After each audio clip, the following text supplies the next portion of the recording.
So here we are. It's another clear night, but a bit different than what I expected to be doing.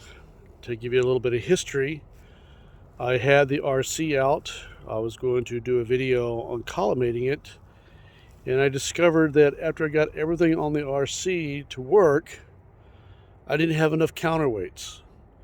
So in order for me to use it, I've got to add or go purchase more counterweights. And I'm trying to decide if I really want to do that or do I just want to sell the RC, because I really do like my refractors and I probably use those 90% of the time anyway. But the night just got worse from there. So for whatever reason, when I switched out telescopes and put on my 80 millimeter ED from Skywatcher, when I turned everything on and went to try to do a polar alignment, the ASIair Plus kept telling me that my camera wasn't connected, and then it would mysteriously start working even though it told me it wasn't connected. And then when I was doing some plate solving, it was having all kinds of problems plate solving and wouldn't plate solve. So what I did was I put on my little green laser, and I aligned it to the telescope, and then I aligned the telescope just using the hand controller. And then I put it back onto and then I turned the telescope controls back over to the ASIair Plus, and then it would randomly start driving the telescope into stops. Sometimes it wouldn't do it, sometimes it would. It got to the point I could not trust it. So I took it off, and then what I did is I started all over. I polar aligned and used an iPolar camera that's built into the iOptron mount. And the iPolar camera, by the way, that through a PC works superbly. And then I just went to Sharp Cap on a PC, and then what I did is I verified that the mount itself wasn't causing a problem. The rest of that night, slewing it around, finding objects, so forth and so on, and tracking was fine. So it was the ASIair Plus causing all the issues.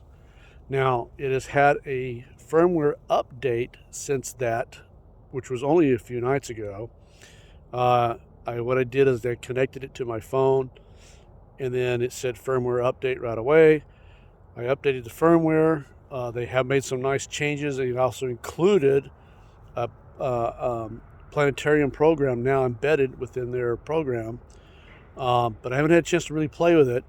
So tonight, what I have is I have my EvoStar 80 ED attached with the ASIair Plus on it once again after these firmware updates, and I'm hoping it's all okay. I'm going to watch it very closely as we go through these, because what I want to do tonight is answer some of the questions that some of you guys have asked in the comments in this video. I'm going to show how I focus using the ASIair Plus, how I get a fine focus without having a autofocuser on the system. And then I'm also going to show the guide scope that I typically use with my refractors, because another one of the viewers asked about what guide scope I use. So I thought, instead of just replying back to the comments with lengthy explanations, I would just do a video and show you how I do things, and show you the guide scope that I use, which is also from ZWO. So I've got everything set up in place. I haven't calibrated anything yet. Camera around, so you can see I have the Skywatcher EvoStar ED. I like to use flip mirrors because I have to put spacers in here anyway, so I might as well just let a flip mirror be my spacer. That way I can look through the eyepiece as well as what the camera sees when I flip it up. And then of course I have the ASIair Plus back on it again. Hopefully tonight it behaves itself. Now, one of the things I did do is I got a new USB to serial cable, just in case it may have been the cable causing the problems. But I put a new one on there anyway. So What I'm going to do is, you guys have seen me do all of these calibrations before. You've seen me do the polar alignments, the plate solving, all that stuff. So what I want to do tonight is I want to get it all set up, get it going. And then the first thing I'm going to do is I'm going to get into a field of stars, and I'm going to show how I do the focus using the focus portion of the ASIair plus the focus assist, which actually I find works quite well. So I'm going to turn the video off. I'm going to get everything set up. When I come back, we'll start looking at the focusing. See you back in a few.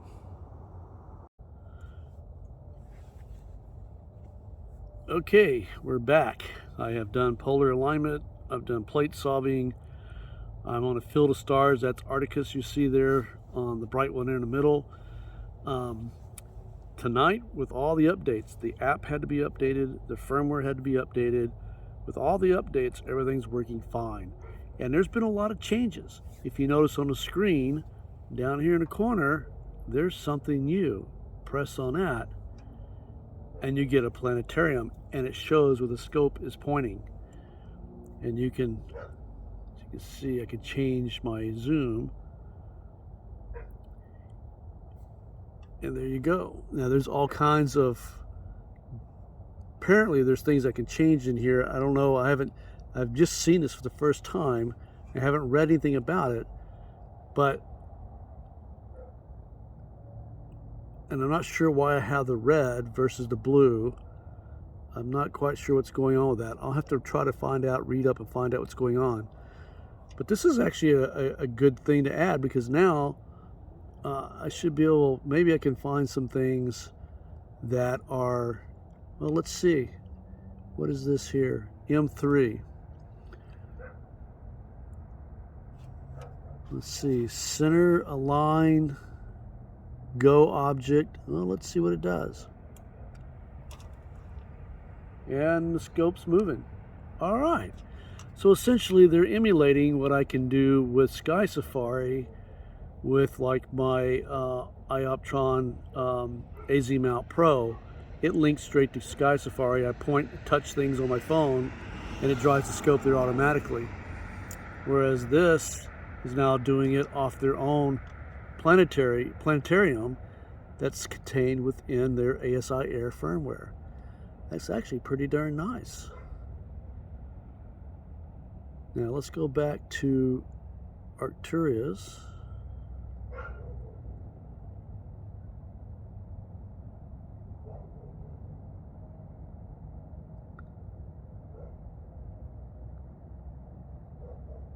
Let's go to object.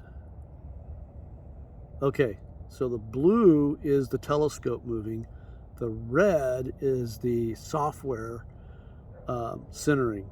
So now we know what they are. The blue is the telescope. It's showing where the telescope is. The red is where you're looking on the planetarium, which you may not necessarily see where the scope's pointing. But you can see, there it is. Let's blow it out a little bit. So that is pretty darn cool. I like that.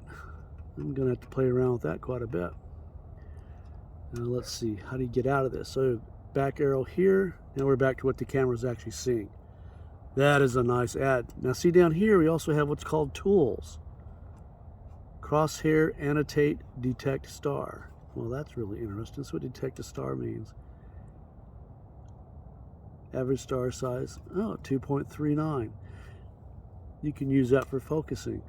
But what I want to show tonight is how I do my focusing. So what I'm going to do is I'm going to knock this out of focus purposely. Let's go to focus. Let's start taking pictures. Take it a little bit more out of focus here.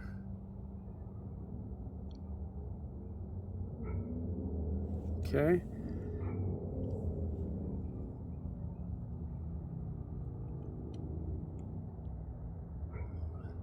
Okay, as you can see, it's quite a bit out of focus there.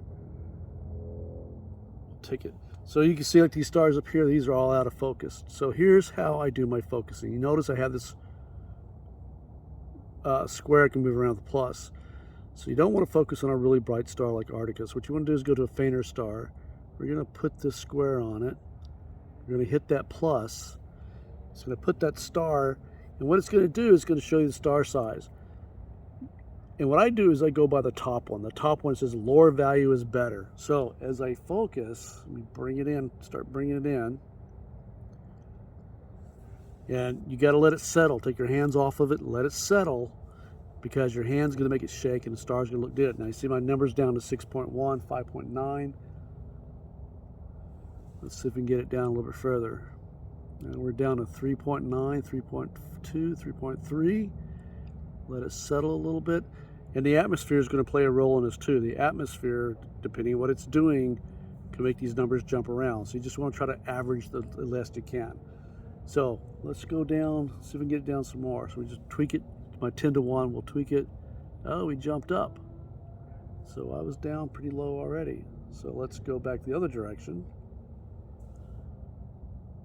I'm using my 10-to-1 knob to get a finer control over it. 3.97, just tweak it just a tiny bit more.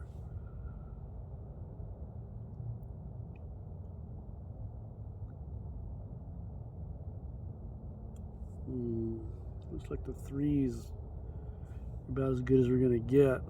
Let's see what we got here.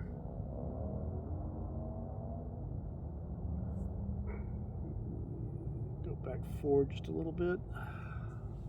You see every time I touch it, it jumps high. You gotta let it settle down. Okay, we're still pretty bad.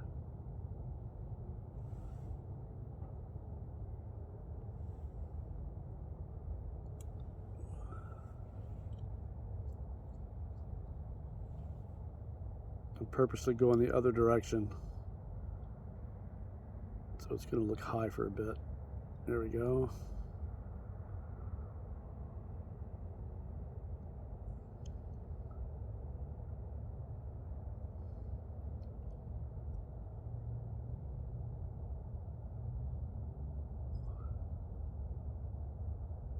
Okay, 3.3, 3.1. It's about as good as I'm going to get tonight. So I'm going to lock the focus there.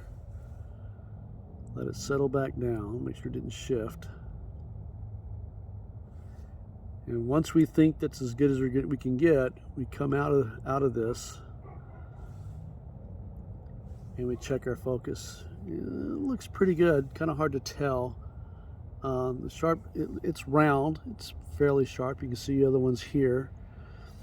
So let's take a look at an object now, and let's see what it does. So let's go back to, let's stop this. Let's go back to preview. Let's go back to our planetarium. Let's shrink this down. Let's go take a look at M3. Let's go to the object. Let's see if it actually puts it in the camera view.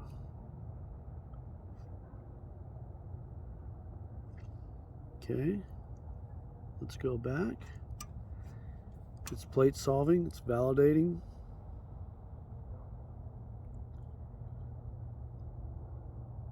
There it is. Here's M3, right square in the middle. Now this, you see this, I'm shooting through a street light. Just cannot get around that thing. But it is there, which is good. Let's see.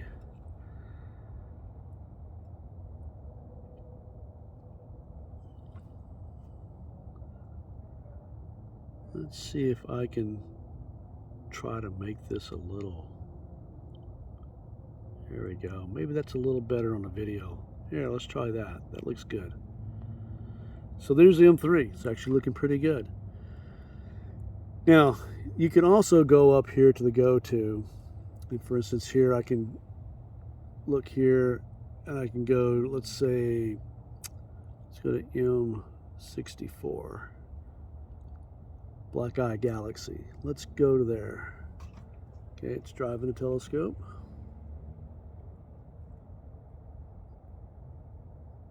It's going to validate.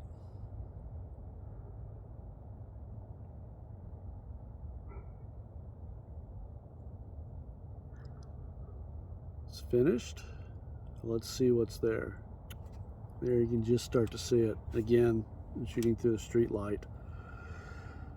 So let's leave our preview at 2 seconds. Let's go up to about 5. Let's just see what a preview does at 5 seconds.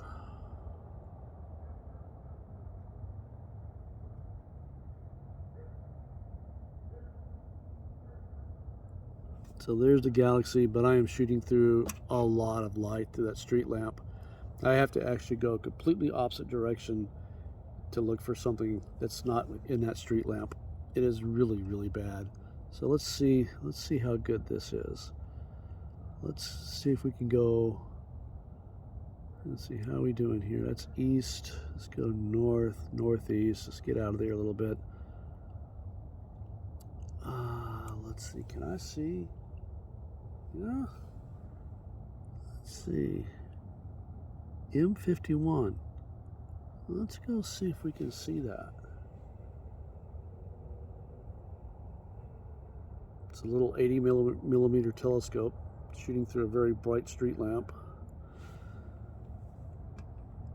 Okay, let's go see what it's doing over here. This is a nice improvement. This is really a nice improvement. I like this.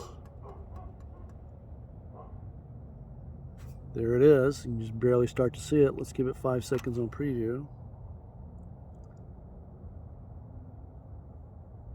I'm pointing away from that street lamp. Let's see if it gets a little bit better. Okay. Let's go all the way to 10 seconds. See what that looks like.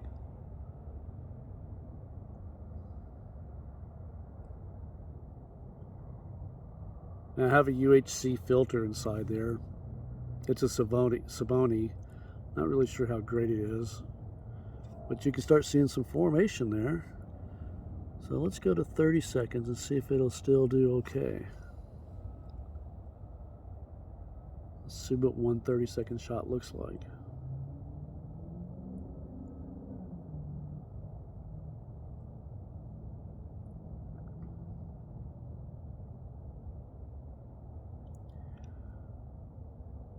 Much better response with the mount and with the ASIair Plus tonight. Apparently, for whatever reason, it was having all those issues. I think it did a partial update, and for one reason, I didn't see that it. Well, what happened was the firmware updated on the ASIair, but the app did not update on the tablet. So there's a mismatch of some sort. It was causing all kinds of problems. So what I had to do was I had to go, after I updated the firmware on the ASIair Plus and my Pro, I had to separately update the app on the tablet, and I'll probably need to do the same thing on my phone as well. So there it is with 30 seconds. That's actually pretty good. Let's go ahead and come out of preview. Let's go to live. Let's set up the live. So let's take, I'm gonna do a dark 5 at 30 seconds. It's going to take a few minutes, so I'm going to pause this video, do the darks, and then we'll come back and we'll set up for the live. See you in a few. Okay, the dark frames are done. So what we're going to do now is we're going to set up for a light. So lights, save every frame when stacking, no limit. I want to use the dark frames that I just captured. So you want to change this to the 30 seconds. I'm going to select that. We're going to check that so it adds the darks in with each picture. Okay. Hit go. Start stacking, continue. And let's see what we get. Let's see what the first 30-second one looks like, and then what I'll do is I'll pause the video. And after it does a few stacks, we'll take a look at it. And down here, it's going to tell you where the stacks are. Right here my phone is. How many ignored, so forth and so on. So let's get one good one going here.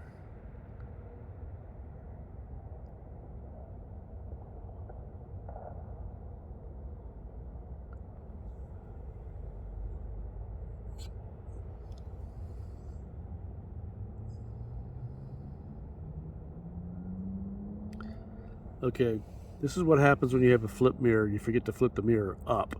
So it's not taking the pictures of anything except the back side of the mirror. So I've got to go in here now. And when you make a mistake like that, what you do is you go in,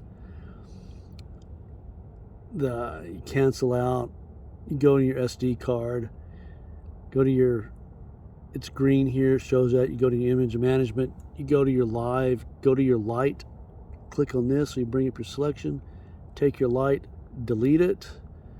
That way your mistakes are all gone. Nobody will ever know. Okay, so we got that done. So we go back and make sure we're set up okay. Lights, bin 1, no limit, save every frame. Darks are selected, okay. Flip mirror is actually flipped up. And let's see what the 1/32 looks like. Continue. There's several changes. Because I put this planetarium down here, this is moved over, and your auto reset is now on your right hand side and not on your left hand side. So I'm seeing a lot of little changes, but I'm seeing a lot of outstanding improvements. It made it even that much better. I'm really liking what I'm seeing. Let's get this first one up on review here, see what we get.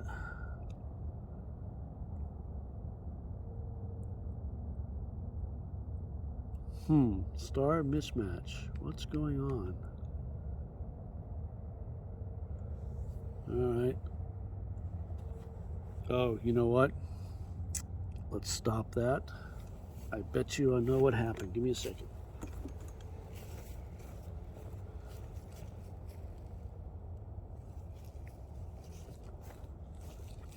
Well, let's see what's going on here. There's enough changes that things are a lot different than they used to be. Let's go back into here. Management. Let's go ahead, go in the live. Let's get rid of this altogether. Delete, delete. Let's go back over here.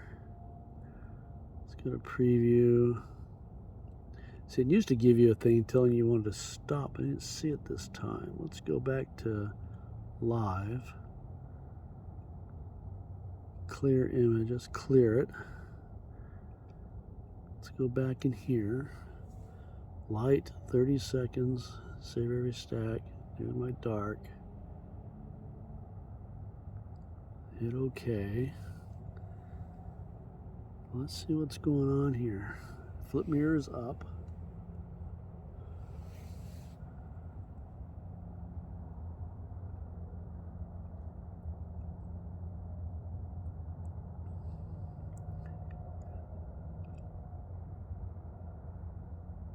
Let's see what we get. Now this time I got stack 0, ignored 0. I think maybe it finally cleared. Let's see.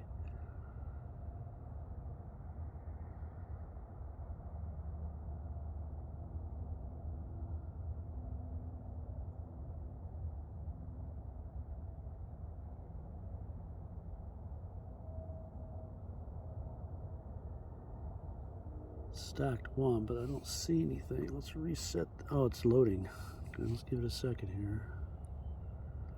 Seems to be a little slower than what the other firmware was. Let's see. Oh, there it is. Wow. You can really see it. That's great. Okay, it's stacking now. So let's let this stack for a few, and then I'll get back with you after we see a few stacks. This is the first photo straight out of the camera. So let's give it a few minutes to see what we get. Okay, we're at 12 stacks, or 13 now. See right here. But it's looking pretty good. A lot of light pollution, a lot of post-processing cleanup. But the nice thing about this is because I told it to separate or save every separate frame, is I can do a lot of post-processing off of separate software. Affinity Photo, actually, that's what I use. So I can get a lot of post-processing, clean it up, and actually look a whole lot better. But for a live view, for just seeing something while I'm sitting out here in this light polluted sky, light polluted lamp, school across the street, lights everywhere, to see this in my front yard is really not a bad thing. And so far, the improvements that I've seen that they've added to this software, to the app, the ASIair Plus, is really nice. I like it a lot. I'm going to have to play with this a whole lot more. I'm going to figure out what all these other little buttons do. Some of these changes, some of the formats changed, but it is a really good change on their part. I know a lot of people have asked in the past, why can they not link it to Sky Safari Plus, or to Sky Safari? But what they did is they created their own planetarium, and it's a great feature to have in here, because you can choose to either go and search for the object yourself through the database, or you can go to the planetarium, search for it, touch it, drive it. It's outstanding. It's great. I love this thing. But again, I think the RC is probably just not going to be my telescope, because I just really like refractors a lot. They're just so little to mess with a refractor. They're just mount, focus, and go.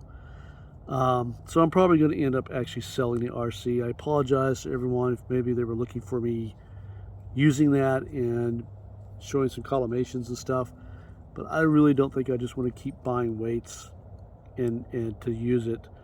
I've got the setup now where it's easy for me to carry around. If I add another weight to drive that RC, that's 20 more pounds just in counterweights to get that thing balanced. And being a sim and not a gem, a sim, you almost have to have as much weight on the bottom as you do with the telescope on top. So when you go to carry that around, it gets quite heavy quite quickly. So anyway, that's going to conclude my video for tonight. I hope you guys gained something out of this. One of the last things I do want to do is show the guide scope that I use. I'll talk about that, and I'll do that here shortly. But I hope I answered the question, and I hope the demo for focusing the star using the ASIair Plus helps with the questions from the previous videos. Okay, here's the guide scope I use. It's actually ZWO's 30 millimeter guide scope. And what I put in here is I have the little, let me turn it around here, the little Zhao ASI 120 mono mini that fits in there like an eyepiece, and it just goes onto a regular Vixen type shoe where a finder scope normally goes. So it's very small, very handy. It works extremely well. And then I don't like using finder scopes, so I have a green laser mount that I use if I'm not doing any plate solving, if I'm trying to manually align a scope without the aid of plate solving, and it works extremely well as well. So I hope that answers the question for the guide scope. It's very convenient, it's very small, and because it's a Zhao camera, it works with the ASIair as well. So if I do choose to guide, it sees that camera and go into the guiding portion of the ASIair firmware software, and it's actually done quite well in the past. I just don't use it that often for the way I do things. So I hope that answers the question as well. Hope you enjoyed this video. I'm looking forward to doing more. I hope you guys get out there, make some use of this information, and until then, I will see you out there.